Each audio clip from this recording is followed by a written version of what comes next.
Joining us today on Morning Blend is Jamie White, White Law in Okemos. Jamie, earlier this week, Attorney General Dana Nessel announced an investigation into the Boy Scouts of America. Talk to us more about this development.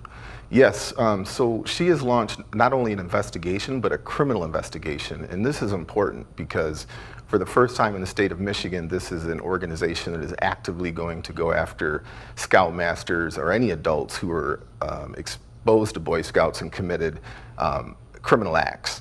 This is a task force put together by her, but it's going to include the Michigan State Police. And so we're excited about that on behalf of the victims. Well, your firm currently represents more than 200 Boy Scouts who were victims in a civil case. How is the Attorney General's case going to be different from the cases that you're involved with? So there will be some differences and some similarities. The similarities obviously are the facts are all associated with criminal acts that were perpetrated by children. And the differences are, in our case, we're only able to go after money damages, monetary damages, where the Attorney General will have subpoena power, and if convicted, any individuals who are found culpable will have to go to jail and/or prison. Do you think that there will be any arrests in connection with this investigation? We hope so.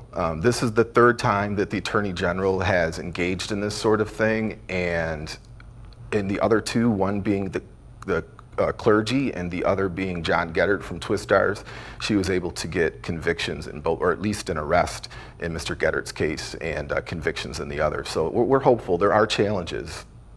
What do we do as a community? How can we help this process? It's time for people to reach out to their state representatives, their state senators. This state is in the bottom of the barrel when it comes to statute of limitations as it pertains to acts against children. That has to change. We cannot set the standard at the bottom. It's time for a change in the law.